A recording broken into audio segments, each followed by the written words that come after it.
नमस्कार दोस्तों। आशा रखता हूं कि आप और आपके परिवार वाले अपने घर पर स्वस्थ और सुरक्षित होंगे। And I welcome all the students to Sahas institute of commerce. दोस्तों, सोशल साइंस सब्जेक्ट में आज के लेक्चर से हम लोग स्टार्ट करने जा रहे हैं हमारा न्यू चैप्टर, जिसका की नाम है इकोनॉमिक लिबरलाइजेशन एंड ग्लोबलाइजेशन। क्या नाम कहा?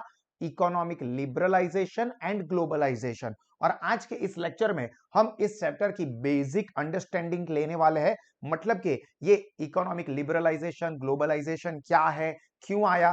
तो आप सब लोग अपने साथ अपनी टेक्स्ट बुक ले लीजिए, साथ में पेन पेंसिल हाइलाइटर रखें और मेरे साथ साथ इस फंडामेंटल चीज को समझ लेना, तो आगे का आपका चैप्टर बहुत अच्छे से क्लियर हो जाएगा। देखिए, इकोनॉमिक लिबरलाइजेशन एंड ग्लोबलाइजेशन, पहले यहां पर क्या कहा है वो हम देख लेते हैं और फिर मैं आपको फंडामेंटल चीजें रियल सेंस में क्या हुई थी वो समझाता हूं। देखिए, when India became independent in 1947, our government accepted the path of planning to achieve economic development। मतलब जैसे हमें पता है कि 1947 में after struggle of lots of years and sacrifice of lots of heroes हमको फाइनली इंडिपेंडेंस मिली थी।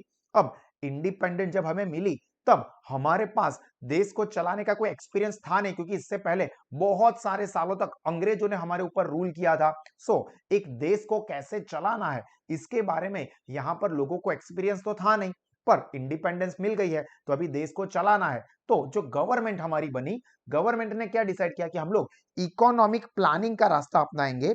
पाथ ऑफ प्लानिंग यानी कि इकोनॉमिक प्लानिंग, जिससे हम लोग हमारा जो इकोनॉमिक डेवलपमेंट का गोल है उसको अचीव कर सके। और इसके लिए गवर्नमेंट ने क्या किया, 5 इयर्स प्लान स्टार्ट किए। मतलब 5-5 साल के प्लानिंग बनाते थे कि देखो अगले 5 सालों में हम इस चीज के ऊपर अच्छा खासा ग्रोथ सक्सेस हासिल करेंगे। जो कि अलग अलग 5 इयर्स प्लान में गवर्नमेंट ने अलग अलग टारगेट रखा था, बट ये सभी 5 इयर्स प्लान का अल्टीमेट ऑब्जेक्टिव क्या था कि भाई हमारे देश का इकोनॉमिक डेवलपमेंट अच्छा हो, फास्ट हो। और 1947 से गवर्नमेंट ने ये इकोनॉमिक प्लानिंग का रास्ता अपनाया, जिसमें गवर्नमेंट जो है वो अपने 5 साल के ऑब्जेक्टिव गोल को क्लियर करती थी, डिफाइन करती थी और फिर उसको अचीव करने के लिए वर्क करते थे। बट बहुत सारे साल निकल गए, बट हमको जो इकोनॉमिक डेवलपमेंट हासिल करना था वो टारगेट हम लोग अचीव नहीं कर सके। देखो, इकोनॉमिक डेवलपमेंट हुआ प्लानिंग की वजह से, बट जो टारगेट रखते थे वो टारगेट कभी भी अचीव नहीं होते थे।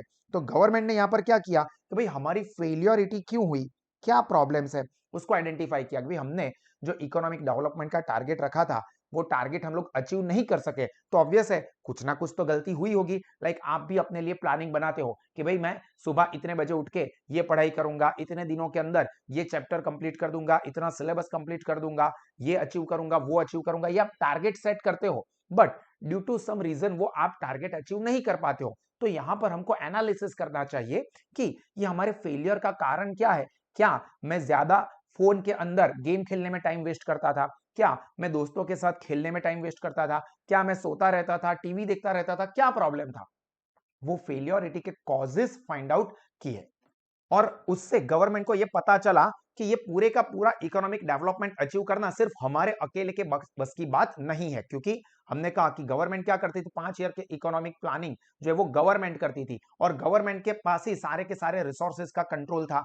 अब गवर्नमेंट ने सोचा कि हम लोग देश का डेवलपमेंट करेंगे, क्योंकि अगर प्राइवेट सेक्टर के हाथ में पावर जाएगा तो हो सकता है कि वो सिर्फ अपने मुनाफे के बारे में सोचे, देश के बारे में ना सोचे। और हम लोग तो गवर्नमेंट है, देश के बारे में तो हम ही सोचेंगे। तो ये सोच के उन्होंने सारे के सारे जो कंट्रोलिंग अथॉरिटीज डिसीजंस थे वो अपने पास रखे।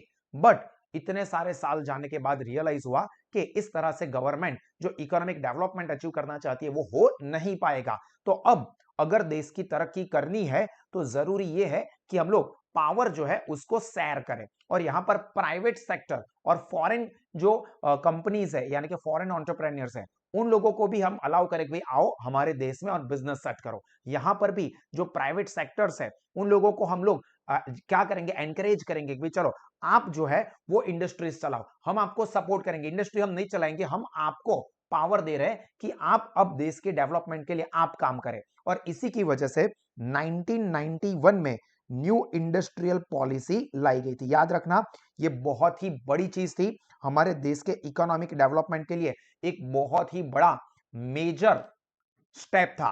आपकी जानकारी के लिए बता दूं कि ये जो इकोनॉमिक डेवलपमेंट के लिए न्यू इंडस्ट्रियल पॉलिसी 1991 आई थी, वो उस वक्त के जो हमारे फाइनेंस मिनिस्टर थे, नाम याद है किसी को? डॉक्टर मनमोहन सिंह,